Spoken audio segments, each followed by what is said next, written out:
Joanna Lockhart here with the National Real Estate Post and Mortgage Shots. I have our very good friend here, Tony Ray Baker from RE/MAX Professionals in Tucson, Arizona. Super hot market right now. All right, so Tony Ray, you are here to discuss this new buyer-broker agreement, which is not new, as you will explain. So I know everybody's talked it to death, but I want your opinion because this is something you've always done throughout your career. And, I think when I came to you and said, hey, Tony Ray, what do you think's going to happen when this change takes effect in July? Your response was like, well, nothing. I've never represented a buyer without a buyer-broker agreement. So why don't you tell me the history of the buyer-broker agreement as you see it? I wish I knew when it started. I don't remember the exact date of the buyer-broker agreement, but I do remember that the manager at our brokerage firm came to us kids, and said, this is the new state form. You're all going to have to use this. This is going to be, you're not going to not use it. So you guys got to understand it, and you got to, get out there and get these signed. By the way, we're not paying you if you don't give us that form. It's one of those documents you have to submit or you don't get paid until you get it done. So that was kind of, kicking the butt. We were going to get it done. Of course, what happened is no one required them, which is very amazing to me because in the meantime, we went forward and we used them with every single client we ever worked with over I don't know, how long has that been? In effect, 20 years? I don't know. Well, you've been around for 20 years, so... I don't know how long that buyer's broker agreement's been out there. And back in the day, we because of that, we immediately, a lot of people jumped onto ABR and learning buyer's representation. And there was a lot of scuttle around the East Coast versus the West Coast and how they were already using buyer's representatives and they wanted a division, and that stuff was happening anyways. So it's always been around. But I think what happened was, so to pedal backwards even further, when I started 30 years ago, we would meet you, the buyer, at our office. But we met that client and we sat them down and we went over an hour consultation with them about what was going to happen and how we were going to help them through every step of the way. And we were, going to handle things as we go and how the process worked and all of the different things they needed to know about expenses, how to get a loan, all that stuff. We met at an office and we chatted about that. And I'll remind you, back in the 90s, when I started in real estate, we didn't have fax machines, pagers, cell phones, and we did not have internet. That makes me sound like a dinosaur. And so these buyers needed massive amounts of help because they really needed somebody, an advocate on their side to get them through this process, right? Which I think they still need an advocate, but what they have access to now is more information. And sometimes more information can be just enough to be a little dangerous. Well, that's where I was going to go. Now, who do you trust? So now they're in the exact opposite. They've got tons of data flowing at them and tons of availability, but who do you trust? Because it's a lot of it canned. It's not even correct. And they don't know if that's the right data for the state they're buying in. And there's just so much crap out there. So I think we have overwhelm, right? So I think what I'm excited about is we're going to take that back. We're going to take our clients back to the office. And shame on all of us for not doing that and giving that reverence in the first place. But what I think happened was we saw a very fast-paced buyer's market hitting for a while there. And as internet came and we made things more efficient, then we also made things easier for buyers to just click and sign and never read the documents. Right. And the documents get longer and longer and longer by the minute. I'm just click. I'm so busy right now. I trust you. Click, click, click, click, click. Wait, what do you mean I didn't do this or I was supposed to do that? They don't read them. Real estate agents, of course, trying to accommodate that, we didn't demand, hey, no, slow down. This is a huge investment and you can make big mistakes that can cost you a lot of money. So we do need to talk about it. Now, my group, of course, we are very clear on talking about it. That's one of the things we do instead of the office meeting is we do a 3-hour tour of the city, which you've been on.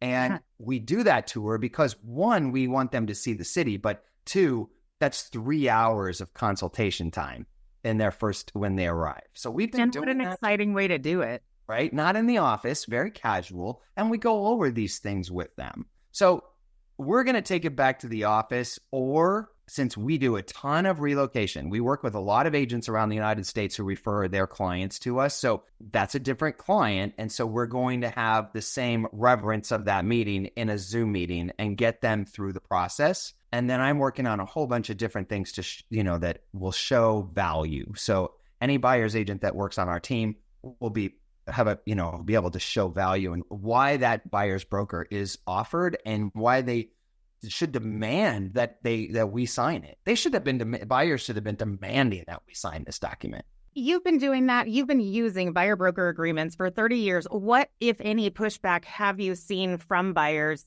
And have you seen that change over 30 years as they've gotten more information? Was it standard fare before and it's something that you have to explain further as time has gone on? And maybe we've had one or two people that have ever questioned the buyer's agreement. And when someone questions the buyer agreement, it tells me right then we have not proven our value and trust level. So that tells me we need to stop, slow down, and get back into that conversation. So ironically, the one was recent, and we were working with an online, one of those online companies that doesn't see the house.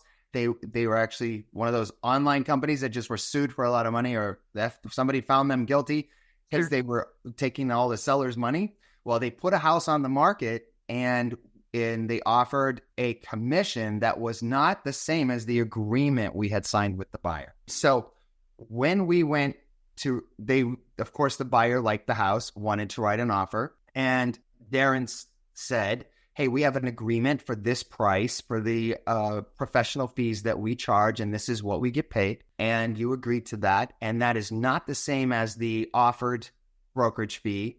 So how would you like me to get that payment taken care of to us?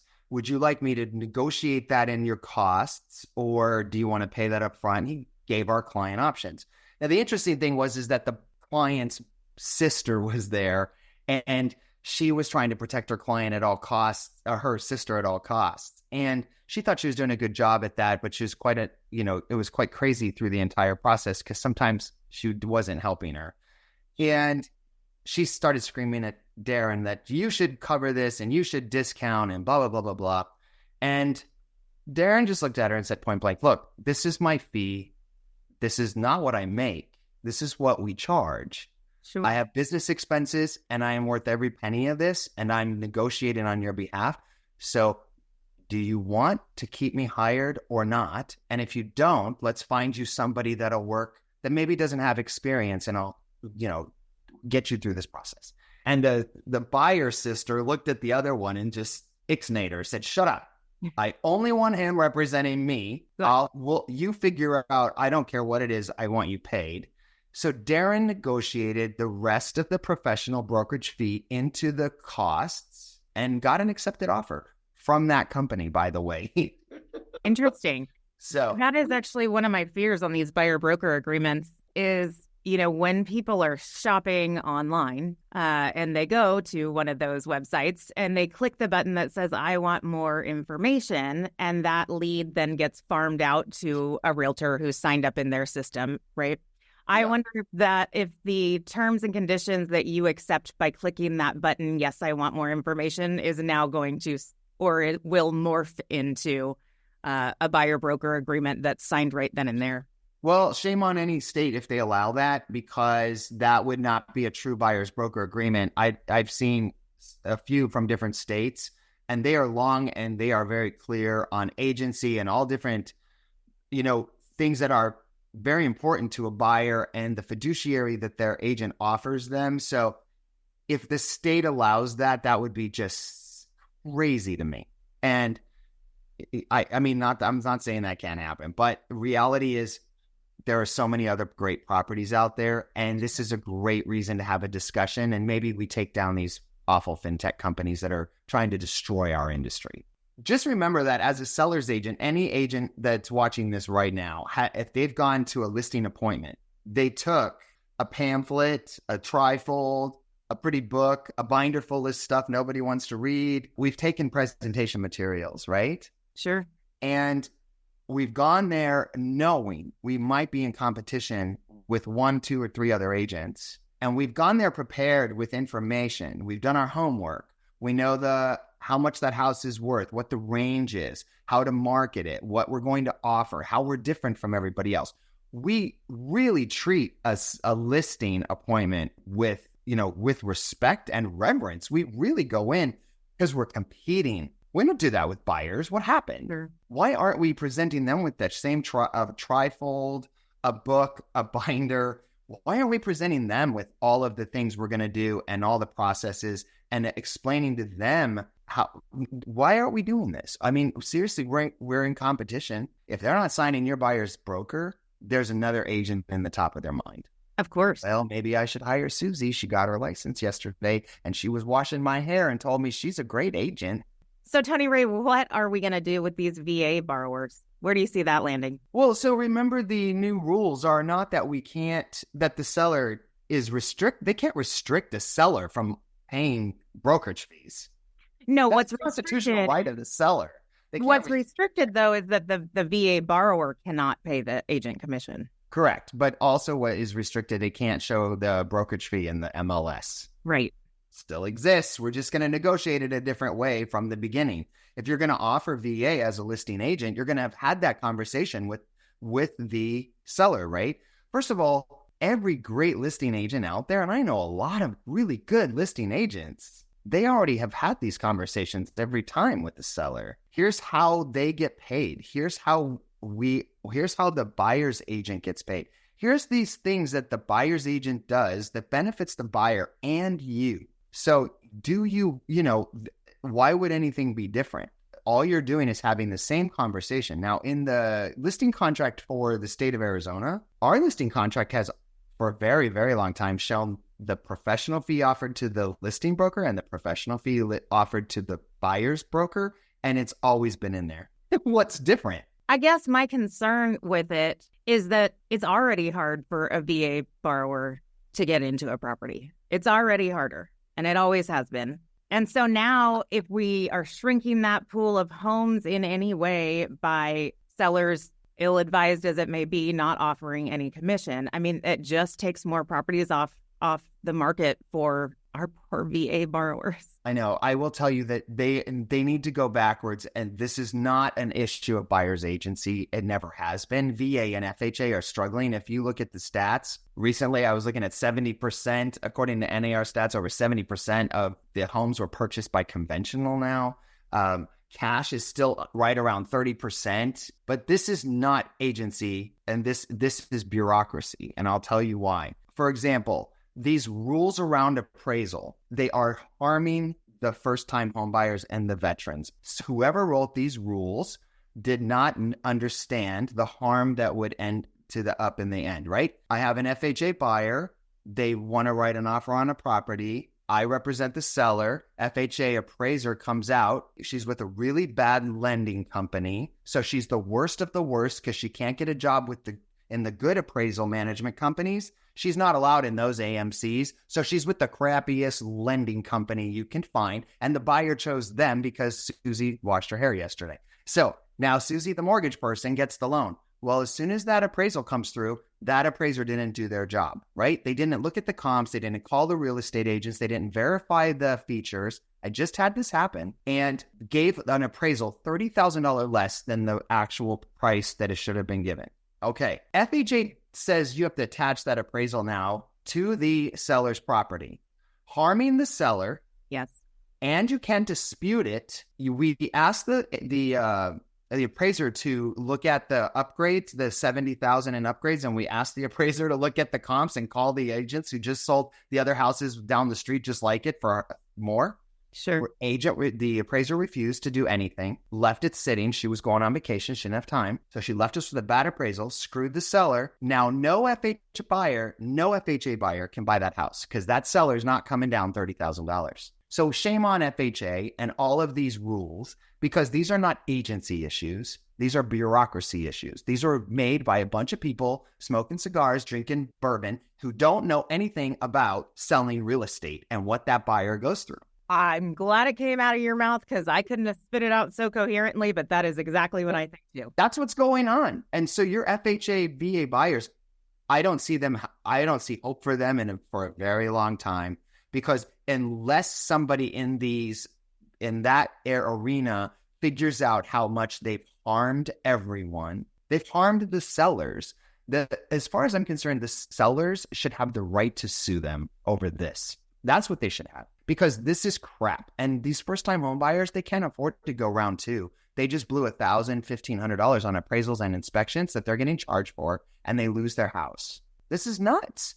It is not agency, so this is not an issue. So I think as much as we want to help our vets, they should stand up and start demanding help from the other side, because then it'll fix itself.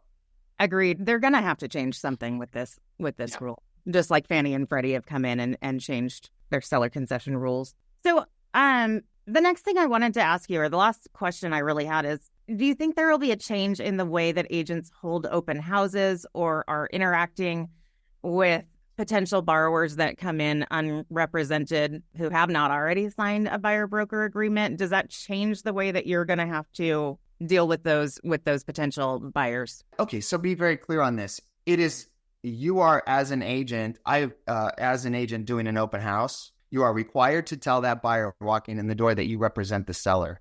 Have you seen that going on in the last 20 years? Because I haven't. And I'll tell you what, you represent the seller, and that buyer instantly starts creating agency when you open your mouth. You need to tell them, hi, welcome in. I represent the seller. So you got to tell them. There's nothing different there. Now, I represent the seller. You are unrepresented. Do you see that at new construction sites? I don't see it. They should be telling every single person at an open house or at a new construction site at the model home, hey, welcome in. We represent the seller. Our fiduciaries to the seller. Don't say anything to me. My fiduciaries to the seller.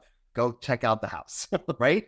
They can do that, and they're supposed to. So I think we have an issue there where again, as a community, we need to step up and make sure buyers are clear. And then if a buyer wants to write a buyer's broker and hire an agent, don't forget that they could do that for one property or 30 days. They could do it for different, would you like me to show you some other properties today or tomorrow? I can do that. We can sign a buyer's agency. I'll give you one for one day. I'll offer that to you to be your fiduciary for the day. That starts a relationship. So there's ways there's ways to do this properly. We're not doing it. We just need to get better. You're either going to rise to the top and be in the best, or you're going to say, this is too tough and complicated, and I'm going to go find a job somewhere else. And that's okay, because it is not for everybody. And I think NAR just said like 60, 70% of all of our population of agents came in the last few years. So you've got a lot of people out there that just really aren't making money, and they need to be doing something else. And it's, and good for all of us. We need to raise our profession. And if you're going to raise the profession, show these folks your value. Bring them back to the office or on a Zoom call, do a PowerPoint, write a book, give them bomb videos, do checklist sheets. There's so many things you can do to show them all the things that you're going to do for them through the process. And that's a discussion that comes out. And the more you're talking in person with somebody, the more eye contact and eyeballs and teeth, that's everything to create a trust. I think we're going to just bring it all back, and then it's going to be fine for those who adapt. But there is going to be adaptation taking place. And that is also the silver lining always of these markets is kind of the internal housekeeping that happens. We need internal housekeeping. We were rising finally in our profession as being professionals, and people sought us out. And first time the FSBO market has declined over the many years. People see the value. 9 out of 10 buyers see the value of working with an agent according to the new surveys. Look, we've been doing a great job at raising the profession, and then COVID killed it. And another thing is, look, if you want to blow glass in Murano, Italy, I think you have to be mentored for 20 years and you're not allowed to leave the island. There's all these really cool things, right? Yeah. What the hell's going on with real estate? I can't think of a better way to wrap that up. That's what we need, is professionals who are dedicated to the profession. And then you're right. It will all work out. It'll all work out. Tony Ray, thank you so much. I got to say this for anybody still listening to us. If you are in the Tucson area, you have to go check out Tony Ray's Tucson Art Gallery. It is absolutely stunning. And it's a great atmosphere. It's a great way to spend an evening or an hour. Thank you for that plug. We were really excited to give that. It's a not-for-profit, so it's super exciting for us to give all the money back to these artists and the community, and it's been a cool project. So.